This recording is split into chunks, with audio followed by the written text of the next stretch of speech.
আসসালামু আলাইকুম ওয়া রাহমাতুল্লাহি ওয়া বারাকাতুহু। নাহমাদুহু ওয়া নুসাল্লি আলা রাসূলিহিল কারীম, আম্মা বা'দ। ফাআউযু বিল্লাহি মিনাশ শাইতানির রাজীম। বিসমিল্লাহির রাহমানির রাহিম।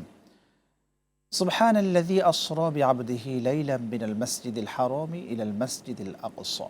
সাদাকাল্লাহুল আযীম।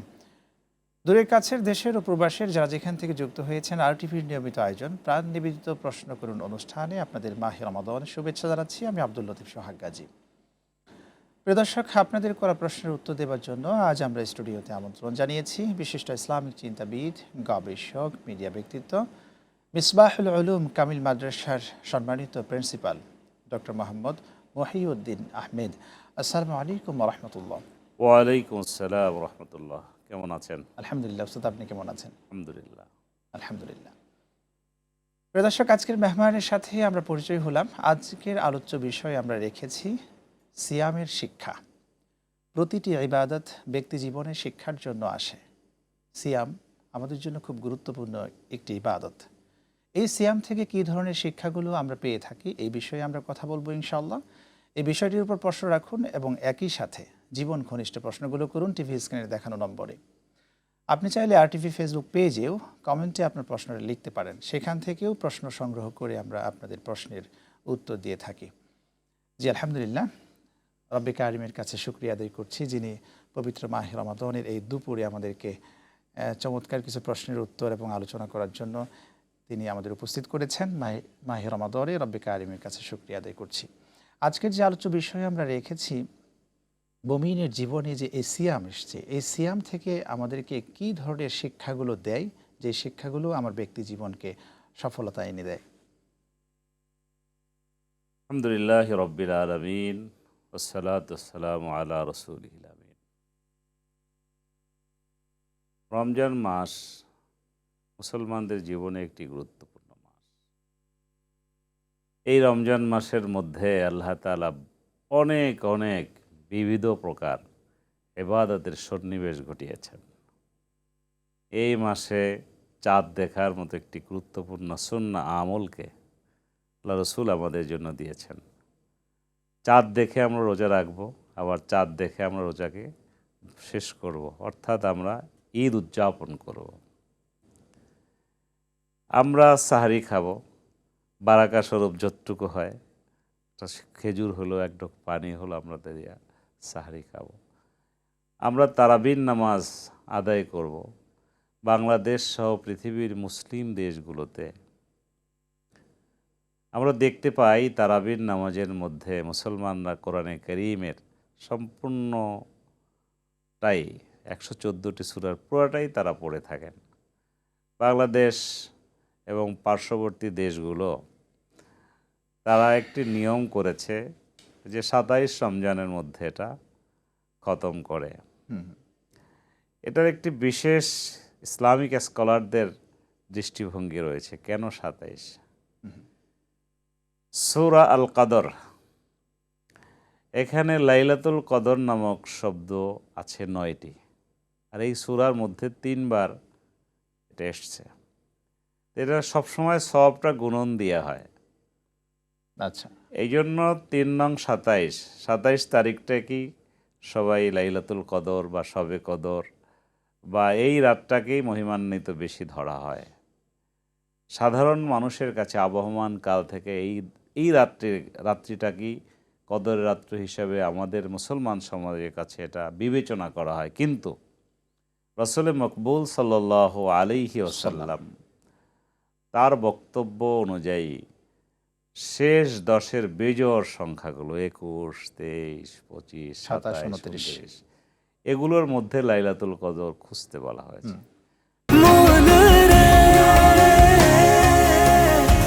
এইভাবে ভরপুর বেঁচে থাকাটাই জীবন, আর জীবনের স্বাদের অনিবার্য সঙ্গী প্রাণ। আমরা তারাবির নামাজ আদায় করব। আমরা তারাবির নামাজের পরে আমরা রাত্রে সাহারি খাবো। সাহারি খাওয়ার পূর্বে চেষ্টা করলে আমরা তাহাজ্জুদের নামাজের আমরা অভ্যাস গড়ে তুলব। এখানে তাহাজ্জুদের পরে সম্ভব হলে আমাদের বেতরের নামাজ, যদি আমাদের নিয়মিত অভ্যাস থাকে ওঠার, বেতরের নামাজটা শেষ করতে পড়ে নেওয়া ভালো। সেখানে আমরা কুনুত পড়ব, আমার মন উজাড় করে দিয়ে আমার জীবনের সমস্ত চাওয়া পাওয়া, আশা আকাঙ্ক্ষা যা কিছু আমার হৃদয়ে আছে সেখানে আল্লাহর দরবার আমরা চাইবো। চাইবো। আমি কেঁদে কেঁদে আল্লাহকে বলবো, আল্লাহ তুমি আমার এই অপূর্ণতাকে পূর্ণতা দান করো। আমার যেটা চাওয়া আল্লাহ তুমি পরিপূর্ণতা দাও, মালিক তুমি ছাড়া আর তো কেউ নেই। সেই ভোর রাতে যদি আমার চাওয়ার শিক্ষাটা নিয়ে আমরা যদি সেখানে অভ্যাস গড়ে তুলি, এরপরে আমরা সাহারি খাই, সাহারি খাওয়ার পর হতে ফজরের নামাজ পড়ে যদি আমরা একটা রুটিন করে আমাদের রমজানুল মোবারকে 30 দিন যদি রুটিন করে আমরা ইবাদত বন্দিগি পালন করতে পারি, তাহলেই রমজানের মা ইউস্তাফাদু মিনাস সাওম, তো সাওম থেকে আমরা অনেক কিছু হাসিল করতে জি, শুকরান। সক্ষম খুব হব। চমৎকার আলোচনা শুনছি। একজন দর্শক যুক্ত হয়েছেন। আসসালামু আলাইকুম প্রিয় দর্শক, কে কোত্থেকে যুক্ত হয়েছেন নাম বলে প্রশ্ন করুন। আসসালামু আলাইকুম। ওয়ালাইকুম আসসালাম, প্রশ্ন করুন। হ্যাঁ, আমার দাঁতের অসুস্থতার কারণে আমি মেকআপ করতে পারি না, তো আমি কি ইফতারের আগে ব্রাশ করতে পারবো না ইফতারের পরে ব্রাশ করতে পারবো? ওকে, কোনটা সুবিধা হবে? জি জি, আপনি থাকুন আমাদের সাথে। আপনার প্রশ্ন আমরা বুঝেছি। এক হচ্ছে ওনার দাঁতের সমস্যা রয়েছে, মেসওয়াকের কথা বললেন, অন্যদিকে হচ্ছে উনি ইফতারের পূর্বে ব্রাশ করতে পারবেন কিনা। দেখুন, আসলে ব্রাশটা নতুন সমাজের একটা সৃজিত বিষয়। ব্রাশের চেয়েও আমাদের রসুলে মকবুল সাল্লাল্লাহু আলাইহি ওয়াসাল্লামের সুন্নাহ হলো মেসওয়াক করা।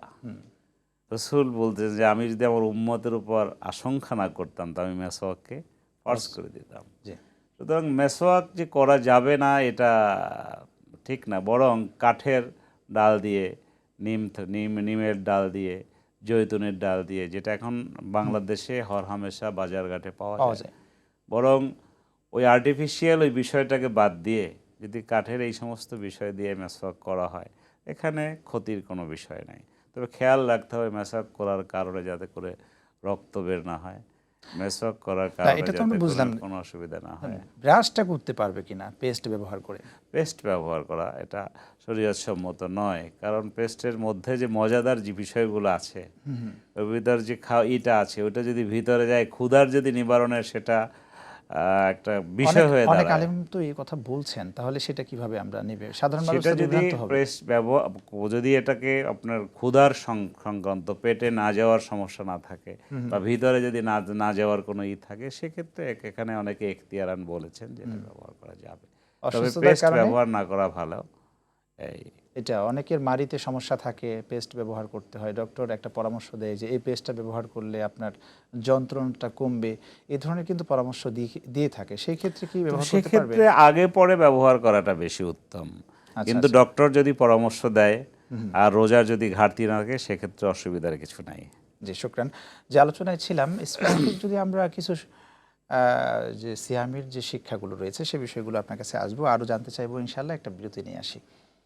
প্রিয় দর্শক, আপনারা দেখছেন আরটিভির নিয়মিত আয়োজন প্রাণ নিবেদিত প্রশ্ন করুন অনুষ্ঠান। সময় হয়ে গেল একটি বিরতি নেবার, আমাদের সঙ্গেই থাকুন, ফিরছি একটু পরে ইনশাল্লাহ।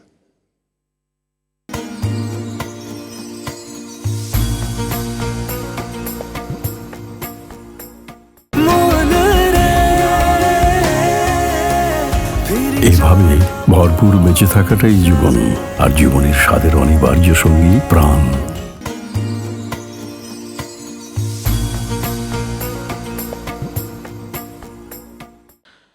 দর্শক, বিরতির পর ফিরে এলাম আপনাদের প্রিয় অনুষ্ঠানে। আপনারা দেখছেন আরটিভির নিয়মিত আয়োজন প্রাণ নিবেদিত প্রশ্ন করুন অনুষ্ঠান। আজকের অনুষ্ঠানে আমরা আলোচনায় আছি সিয়ামের শিক্ষা।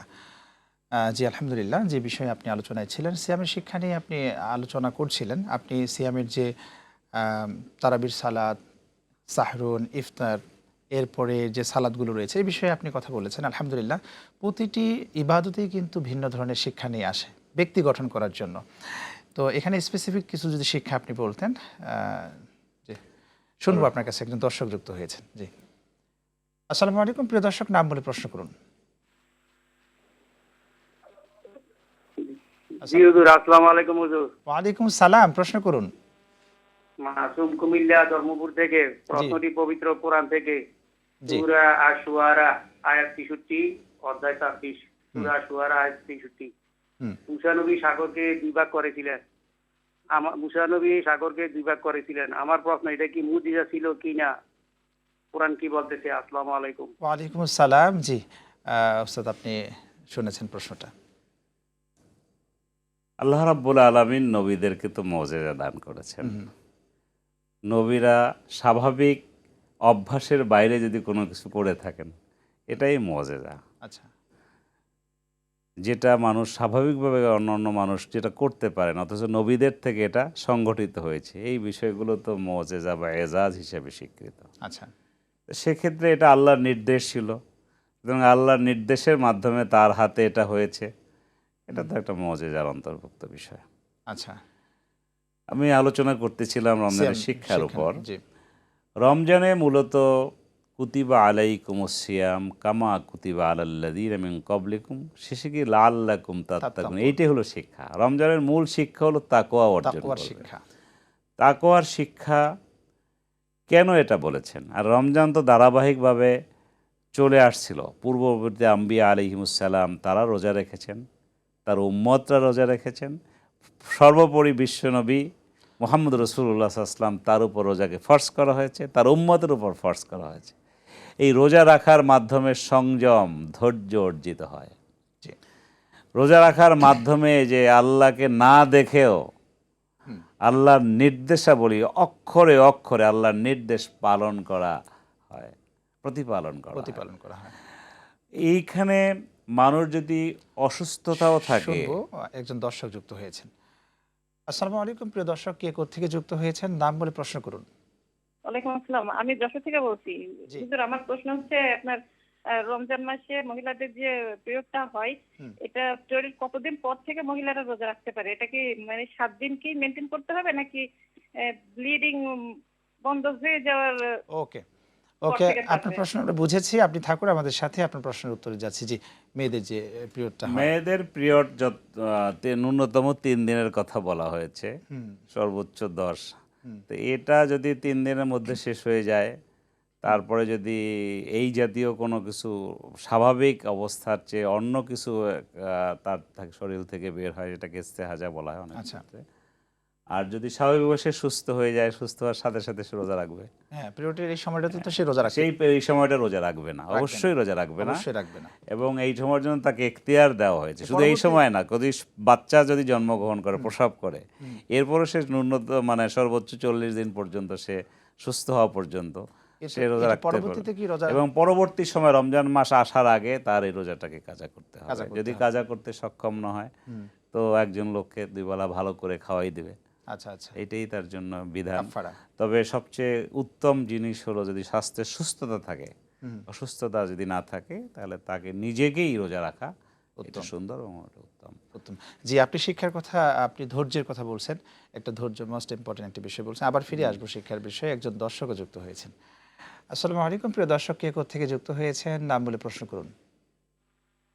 ওয়ালাইকুম আসসালাম। যে আমি টঙ্গী থেকে বলছিলাম। জি। আমার একটা প্রশ্ন হলো যে আমার উপার্জিত সম্পদ, সেই সম্পদ থেকে আমি যদি দান করি বা কোনো প্রতিষ্ঠানকে বা মসজিদ বা যে কোনো কাউকে আমি দিই, বা বড় একটা অংশ যদি আমি দেই, সেই ক্ষেত্রে কি আমার সন্তানদের পরামর্শ বা তাদের কোনো অনুমতির প্রয়োজন আছে কিনা? ওকে, সন্তানদের সাথে আপনি একসাথেই থাকেন বা সন্তানদের টাকার উপরে আপনার ফ্যামিলি চলে? এখানে 3টা ওকে, আপনি থাকুন, আপনি না। আমাদের সাথে আপনার প্রশ্নটা। সন্তানদের সাথে একসাথেই থাকি, কিন্তু সব আমার আয় রোজগার। ওকে, সন্তানরা এখনো ওকে, আপনার প্রশ্ন আমরা বুঝেছি। থ্যাংক ইউ সো মাচ, খুব চমৎকার একটি প্রশ্ন করেছেন। জি উস্তাদ। এখানে 3টা বিষয় আমাদের কাছে স্পষ্ট। একটা হলো ইন্নাল্লাহ আশতারা মিনাল মুমিনিনা আনফুসাহুম ওয়া আমওয়ালাহুম বিআন্না লাহুমুল জান্নাহ। জান্নাহ। আল্লাহ তাআলা মুমিনদের জান মালকে জান্নাতের বিনিময়ে তো খরিদ করে নিয়েছেন, সুতরাং সম্পদের মালিক তো আপনি না। জি, আপনাকে স্বাভাবিক সময়ের জন্য দেখাশোনার জন্য আল্লাহ তাআলা দিয়েছেন মুআক্কাত, উনি সম্পূর্ণ অস্থায়ী। উনি ওইটা বলছেন যে 2 নম্বরে আপনার যে সম্পদটা আছে, জি, এটা আপনি অমিম্মা রাযাকনাহুম ইউনফিকুন, আপনাকে যে রিজিক দেওয়া হয়েছে, অর্থাৎ সম্পদ যেটা দেওয়া হয়েছে, এর থেকে আপনি ব্যয় করবেন কিছু অংশ। তবে এরকমভাবে ব্যয় করা ঠিক না যাতে করে আপনার পরিবার এবং আপনি ফাকরাতের মধ্যে, দারিদ্রতার মধ্যে নিমজ্জিত হন।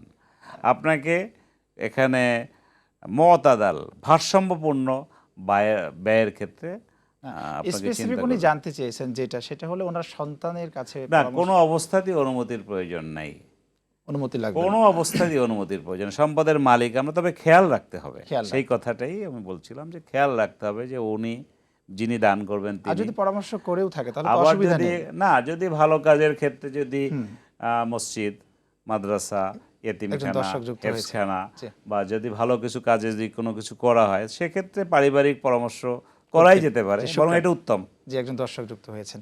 আসসালামু আলাইকুম, প্রিয় দর্শক, কে কোত্থেকে যুক্ত হয়েছেন নাম বলে প্রশ্ন করুন। আসসালামু আলাইকুম। আসসালামু আলাইকুম দর্শক, কে কোত্থেকে যুক্ত হয়েছেন প্রশ্ন করুন। সম্ভবত লাইনটি কেটে গিয়েছে, চেষ্টায় ছিলেন উনি। জি, যে আলোচনায় আমরা ছিলাম সিয়ামের শিক্ষা নিয়ে আপনি আলোচনায় ছিলেন, বলেছেন ধৈর্যের শিক্ষা দেয় সিয়াম। ধৈর্যের শিকার। রমজান মাসে আপনি সেহেরি খেয়ে ইফতার পর্যন্ত, এই যে কঠিন সময়ে অনেক শ্রমিকরা আছে, তারা রিক্সা চালায়, বিভিন্ন রকম মেশিনারি কাজ করে, রাস্তাঘাটে লেবারি কাজ করে, মাটির কাজ করে, বালুর কাজ করে। দেখা যায় যারা তাকওয়াপন্থী মুমিন মুসলমান, তারা কিন্তু এই অবস্থায় রোজা রাখে। জি, তাদের জীবনটা কিন্তু ওষ্ঠাগত হয়ে যায়। এই সময়টাকে তাদের জীবনটা কিন্তু একদম বের হওয়ার মতো উপক্রম হয়ে যায়। জি, খুব চমৎকার আলোচনায় আছি। আরও একজন দর্শক যুক্ত হয়েছেন। আসসালামু আলাইকুম, প্রিয় দর্শক, কে কোত্থেকে যুক্ত হয়েছেন নাম বলে প্রশ্ন করুন। আসসালামু আলাইকুম দর্শক। আসসালামু আলাইকুম, কে যুক্ত আছেন আমাদের সাথে? চেষ্টা করবেন পরবর্তীতে ইনশাআল্লাহ। প্রিয় দর্শক, আপনারা দেখছেন আরটিভি নিয়মিত আয়োজন প্রাণ নিবেদিত প্রশ্ন করুন অনুষ্ঠানের পর্যায়ে একটি বিরতি নিচ্ছি, ফিরছি একটু পরে ইনশাআল্লাহ।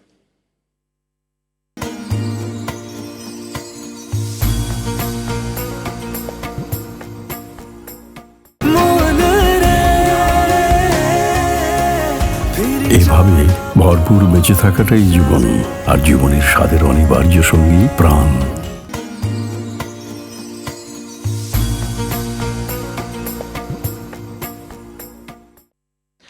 প্রিয় দর্শক, বিরতির পর ফিরে এলাম আপনাদের প্রিয় অনুষ্ঠানে। আপনারা দেখছেন আরটিভির নিয়মিত আয়োজন প্রাণ নিবেদিত প্রশ্ন করুন অনুষ্ঠান। আজকের অনুষ্ঠানে আমরা আলোচনায় আছি সিয়ামের শিক্ষা নিয়ে।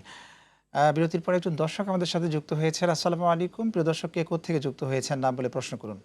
জি, ওয়ালাইকুম সালাম। আমার নাম শারমিন, ঢাকা থেকে প্রশ্ন করছি। জি, আমার প্রশ্নটা হচ্ছে যে এখন তো গোল্ডের দাম অনেক বেশি। জি, তো আমার গোল্ড তো অনেক আগে কিনা, যেমন 2019-20 এরকম টাইপ সময় কিনা। তো এখন যে রেটটা আছে, গোল্ডের যে রেটটা আছে, আমরা কি এই রেটে জাকাত ধরবো, নাকি যে রেটে আমি গোল্ড কিনেছি সেই রেটে আমি জাকাত ধরবো? আরেকটা প্রশ্ন হচ্ছে, আচ্ছা, আত্মীয় স্বজন এমন আছে যে মানে আত্মীয় স্বজন আছে যে আমি দেখতেছি যে ওরা ভালো চলতেছে, ভালো খাচ্ছে, কিন্তু বাচ্চার লেখাপড়া করাতে একটু কষ্ট হচ্ছে, হ্যাঁ, কিন্তু ওরা জাকাত পায় না, কিন্তু ওরা জাকাত মানে ইনডাইরেক্টলি জাকাত চাইতেছে, তো ওদেরকে আমি জাকাত দিতে ওকে, পারবো? আপনার আর প্রশ্ন ভালো বুঝেছি। ওরা জি, নামাজি। জি, জি, আপনার প্রশ্ন বুঝেছি। দুটি প্রশ্নই। আরও একজন দর্শক যুক্ত হয়েছেন আমাদের সাথে। আসসালামু আলাইকুম রহমতুল্লাহ, নাম বলে প্রশ্ন করুন। আসসালামু আলাইকুম। ওয়ালাইকুম আসসালাম। আমি গাজীপুর থেকে বলছিলাম, রিয়াজ। জি, প্রিয় ভাই, প্রশ্ন করুন, শুনছি আপনাকে। প্রশ্নটা হলো, আমি যে ফরজ নামাজ পড়ি ইমামের পিছনে, এবং সে ফরজ নামাজ পড়লাম, লাস্টে তাশাহুদ বা দুরুদ বা দোয়া মাগফিরাত যে পড়ি, আমার শেষ হওয়ার আগে যে সালাম ফিরিয়ে দেয়, তখন কি তার সাথে সালাম ফিরাবো না আমি পড়া সালাম ফিরাবো? ওকে, আপনি থাকুন। দুটি গুরুত্বপূর্ণ প্রশ্ন এসছে। প্রথমটি হচ্ছে গোল্ড, আমাদের জাকাতের বিধান সম্পর্কে আপনি যদি একটু বলতেন। বোন যে প্রশ্নটি করেছেন গোল্ড সংক্রান্ত। দ্বিতীয়টা হচ্ছে যে জানতে চাইলেন ইমাম সাহেবের সাথে সে তাশাহুদ, দরুদ শরীফ এবং দয়মা সূরা পড়ে শেষ করতে পারে না, করণীয় কি? দুটি প্রশ্নের উত্তর। প্রথম প্রশ্ন, তার গোল্ড 1 বছরের উপর, 1 বছর তার হাতে থাকতে হবে। এখন এইটা যদি 10 বছর আগের কথা হয়, সেটা তো আর শরীয়ত বলে নাই। 10 বছর আগে কয় টাকায় কিনছে সেটার সাথে এটার সম্পর্ক না। দেখতে হবে যে গত 1 বছর যদি তার হাতে হ্যান্ডেল হয়, তো এখানে আপনি 1 বছরের হিসাবটা গড় করে যেটা হয় তার 40 ভাগের 1 ভাগ 2.5%, প্রেজেন্ট দামের উপর দিতে হবে। প্রেজেন্ট দামটা 1 বছরটা আপনি করতে পারেন, আচ্ছা, গড় করতে পারেন। বর্তমান দাম 1 বছরের মধ্যে যেটা আছে গড় করে আপনি যেটা আসে সেটা যদি আপনার নেশাব পরিমাণ হয় 7.5 তোলা স্বর্ণ অথবা 52.5 তোলা রৌপ্য যদি হয়, প্রয়োজন অতিরিক্ত খরচের বাদে, সেক্ষেত্রে এটা দেয়া যেতে পারে। জি, আমরা- দ্বিতীয় প্রশ্ন হলো যে উনি জাকাত কাকে দিবেন। যদি জাকাত তো দেওয়ার ব্যাপারে শ্রেণীভেদে বলা আছে, ফকির, মিসকিন। মিসকিন বা ঋণগ্রস্ত তাদেরকে দিবেন। এখন তাকে যদি আপনি ফকিরের কাতারে আপনি তাদের অন্তর্ভুক্ত করতে পারেন, তবে এমন পরিমাণ দিবেন যাতে করে ও বারবার আপনার কাছে না চায়। না আচ্ছা, ওনার আত্মীয়-স্বজনরা উনি বলেছিলেন আত্মীয়-স্বজনদের মধ্যে কোনো সমস্যা নাই, দিতে পারবে। সামর্থ্যবান তেমন বলে দিতে হবে এটা কিন্তু জাকাতের অংশ। সামর্থ্যবান ছিল ওনার আত্মীয়-স্বজনরা। সেই এরকম মানুষ তো সামর্থ্যবান থাকে, কিন্তু দেখা গেল যে বিদেশে গেছে, যায় সেখানে অভাবে পড়ে আছে, দেশে খুব বড় ধনী, সে অবস্থায় তো জাকাত গ্রহণ করা যায় আচ্ছা, ইবনুস সাবিল হিসাবে। সেক্ষেত্রে ওনার আত্মীয় স্বজনদের মধ্যেই যারা এই ক্রাইটেরিয়ার মধ্যে পড়ে তারাই মূলত অগ্রাধিকার পাবে, তারাই হলো মূলত। দ্বিতীয় প্রশ্ন, দ্বিতীয় প্রশ্ন হলো ইমামের নামাজ, মুক্তাদির নামাজ। যদি ইমাম খুব দ্রুত কিছু করে, মুক্তাদি করতে না পারে, সেক্ষেত্রে তো ইমামের উপর বর্তাবে। তো এরকম যদি বারবার হয়, সে প্রয়োজন বোধে ইমামের শরণাপন্ন হতে পারে, বলবে যে ইমাম সাহেব, আমি তো আমার আদিয়ায়ে মাসনুন আমি শেষ করতে পারছি না, সুতরাং বিষয়টা যদি আমাকে একটু শেষ করায়, সেরকম যদি সুযোগ থাকে, তবে অধিকাংশ মসজিদের ইমাম সাহেবরা খুব আস্তে ধীরে সব কিছু পড়ে, বরং মুক্তাদিরেই বসে থাকেন। এরকম চট করে জলদি করে তাড়াহুড়া করে কোনো ইমাম সাহেব যদি পড়ে, যেটা মুসল্লিদের নামাজে বিঘ্ন ঘটে, তো এরকম ইমাম সাহেব তাকে সতর্ক করা করতে হবে। উচিত। যে পূর্বের যে প্রশ্নটি, তো ওখানে আরেকটু ফিরে আসি। জাকাত যখন আমরা দেই, তখন কি আমরা কাউকে বলে দিব যে আপনাকে আমি এই জাকাতের সম্পদ দিচ্ছি, জাকাত থেকে আপনাকে 5,000 টাকা দিলাম? এটা কি এভাবে করে দেওয়াটা সিস্টেম? জাকাত একটা দেখেন নির্ধারিত শরীয়তের খাত। আচ্ছা, আল্লাহ রাব্বুল আলামিন নামাজকে যেভাবে ফরজ করেছেন, জাকাতকে সেভাবে ফরজ করেছেন। এই জাকাত এমন একটা আর্থিক ইবাদত, আচ্ছা, এটার সাথে দিন জড়িত, আচ্ছা, মানবতা জড়িত, মানুষের জীবনাচার, ঘনিষ্ঠ জীবনের তার যে চলাফেরা, সামাজিকতা, পারিবারিক জীবন, অর্থনৈতিক জীবন, সার্বিক জীবন কিন্তু এর সাথে জড়িত। সুতরাং আপনি জাকাত কাকে দিবেন সে এটা জানবে না, হ্যাঁ, এটা কিন্তু আসলে ঠিক না। বরং আল্লাহ তাআলা কোরআন শরীফেও তো বলে দিয়েছেন জাকাত কাকে কাকে দিতে হবে, সেও তো অস্পষ্ট করতে পারতেন, আল্লাহ কিন্তু স্পষ্ট করে দিয়েছেন। সুতরাং জাকাত যিনি দিবেন তিনিই তো সফল কাম হবেন, তিনি তার সম্পদকে পরিচ্ছন্ন করবেন। আর যাদেরকে দিবেন তাদেরকে বলে দেওয়া এটাই শ্রেয়। যদি কোনো ক্ষেত্রে বলতে গিয়ে, যদি কোনো কাছের আত্মীয় বলতে গিয়ে যদি সে বিব্রত বোধ করে, তো সেক্ষেত্রে বলবে যে এটা আমার শরীয়ত সম্মত একটি দান, তুমি গ্রহণ করো। তো তার নিয়তটাকে থাকবে, যদি বলে শরীয়ত সম্মত, তাহলে বুঝে নিতে পারে। তো সেক্ষেত্রে আমাদের উচিত বলে দেওয়াটাই শ্রেয়। আর যদি কোনো রকম ক্ষতির আশঙ্কা থাকে বা সামাজিক সংকটের আশঙ্কা থাকে, সেক্ষেত্রে একটু ইঙ্গিত দিয়ে বলতে হবে। সাধারণ দান হয়ে যাবে। ধন্যবাদ আপনাকে আজকে আমাদেরকে সময় দেওয়ার জন্য। প্রিয় দর্শক, আপনারা দেখলেন RTVর নিয়মিত আয়োজন প্রাণ নিবেদিত প্রশ্ন করুন অনুষ্ঠান। আজকের অনুষ্ঠানে আমরা আলোচনায় ছিলাম সিয়ামের শিক্ষা নিয়ে। রব্বে কারিম আমাদেরকে সবাইকে সিয়ামের শিক্ষা গ্রহণ করার তৌফিক দান করে দিন। আজ এই পর্যন্ত। আল্লাহ হাফেজ। আসসালামু আলাইকুম ওয়া রাহমাতুল্লাহি ওয়া বারাকাতুহু।